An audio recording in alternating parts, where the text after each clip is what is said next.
keeping up with our motto, let learning be a joy and teaching a pleasure. Here we are with a remote teaching and learning process to bridge the gap. Happy learning, students.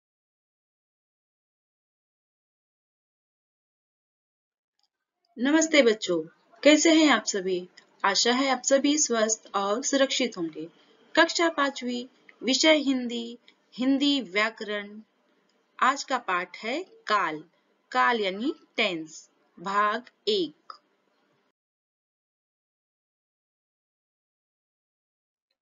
बच्चों, इसके पहले video में हमने क्रिया के बारे में पढ़ा। क्रिया द्वारा ही काल की पहचान होती है। काल की परिभाषा। काल का अर्थ है समय। काल क्रिया का वह रूप है जिससे उसके होने या करने के समय का बोध होता है। वाक्य में जो क्रिया होती है उसी से हम काल पहचान पाते हैं। काल के मुख्य 3 भेद होते हैं। पहला वर्तमान काल, प्रेजेंट टेंस, दूसरा भूतकाल, पास्ट टेंस, तीसरा भविष्य काल, फ्यूचर टेंस। हम एक एक करके तीनों काल के भेद पढ़ेंगे।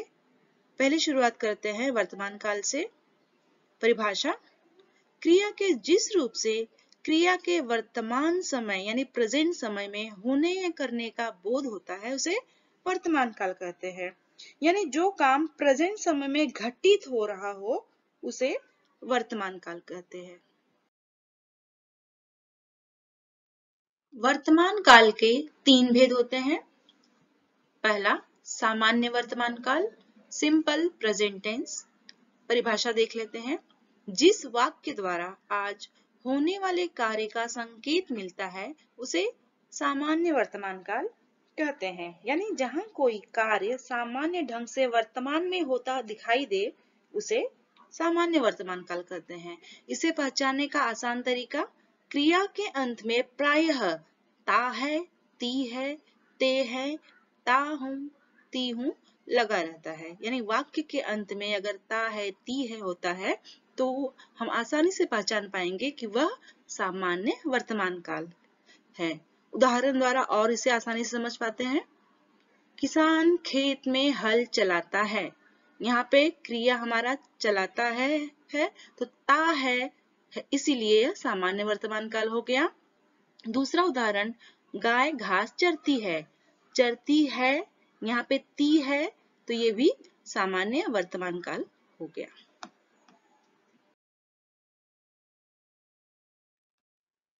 वर्तमान काल का दूसरा भेद है अपूर्ण वर्तमान काल। इसे इंग्लिश में प्रेजेंट कंटिन्यूअस टेंस कहते हैं। परिभाषा देख लेते हैं। क्रिया के जिस रूप से यह पता चले कि कार्य वर्तमान काल में शुरू हुआ है और अभी जारी है, अर्थात आज होने वाली क्रिया का खत्म न होने का बोध हो उसे अपूर्ण वर्तमान काल कहते हैं। यानी बच्चों, अपूर्ण यानी जहां पर कार्य पूरा न होने का संकेत हो बल्कि जारी हो उसे अपूर्ण वर्तमान काल कहते हैं। अपूर्ण वर्तमान काल को पहचानने का आसान तरीका, क्रिया के अंत में रहा है, रही है, रहे हैं लगा रहता है। उदाहरण द्वारा और अच्छे से समझ पाते हैं। बच्चे मैदान में खेल रहे हैं। अभी वो खेल खत्म नहीं किए हैं, खेलना जारी है, इसलिए यह अपूर्ण वर्तमान काल हो जाएगा। राम पुस्तक पढ़ रहा है। पुस्तक पढ़ के खत्म नहीं हुआ है, पुस्तक पढ़ना जारी है, इसलिए यह हो जाएगा अपूर्ण वर्तमान काल। विजय पतंग उड़ा रहा है आया अंत में, तो इससे हम आसानी से समझ पाएंगे कि यह अपूर्ण वर्तमान काल है।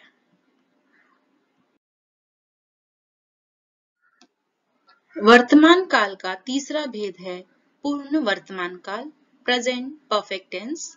परिभाषा, जिस वाक्य द्वारा आज होने वाली क्रिया का खत्म हो जाने का बोध होता है उसे पूर्ण वर्तमान काल कहते हैं। यानी जहां वर्तमान काल का कार्य पूर्ण होता हुआ प्रतीत हो वह पूर्ण वर्तमान काल होता है।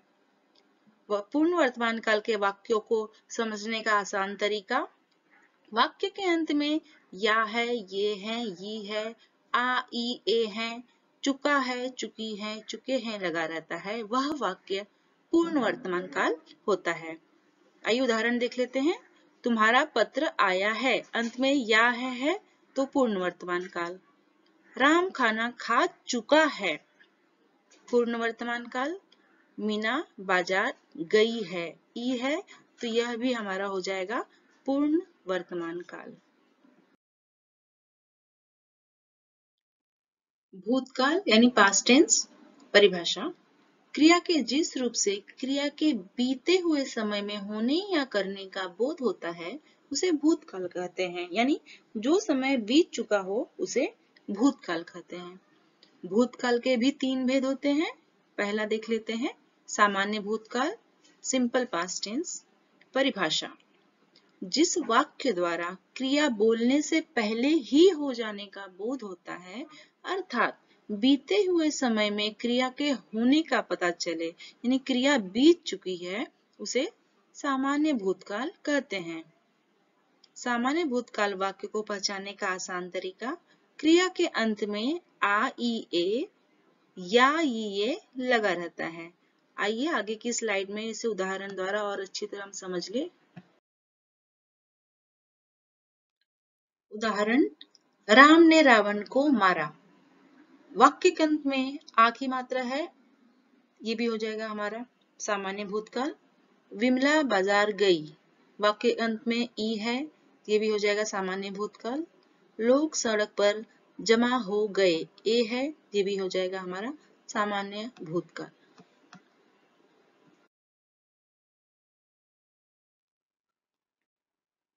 भूतकाल का दूसरा भेद है अपूर्ण भूतकाल, पास्ट कंटिन्यूअस टेंस।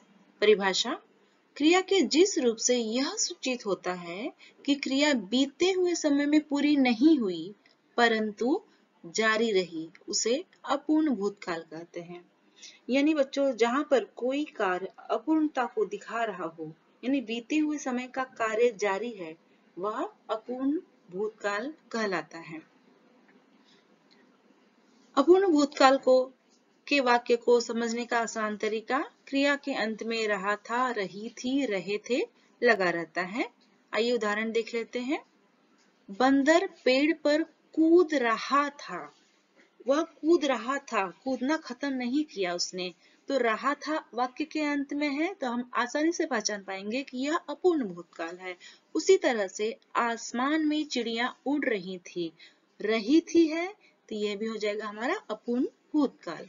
पिताजी अखबार पढ़ रहे थे है तो ये हमारा हो जाएगा अपूर्ण भूतकाल वाक्य।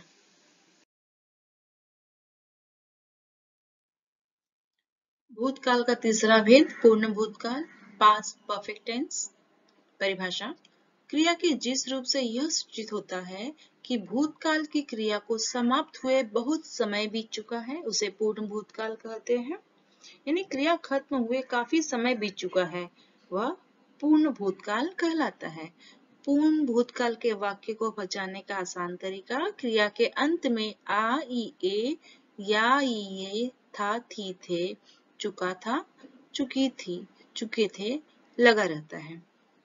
उदाहरण, राम विद्यालय गया था, वाक्य के अंत में या था तो यह वाक्य हो जाएगा पूर्ण भूतकाल।